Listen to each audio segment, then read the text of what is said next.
It's official. Wala na pong urungan. Tutuloy na po sa susunod na paglalakbay ni Laila de Lima.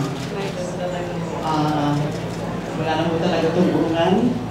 At ang mensahe ko lang po is that kung pinagkatiwalaan po ako ng taong bayan nung ako ay chairperson ng Commission on Human Rights at nung ako naging Secretary of Justice, ay panalangin ko po na pagkakatiwalaan pa rin ako ng taong bayan dito sa bago kong paglalakbay from point J to point S.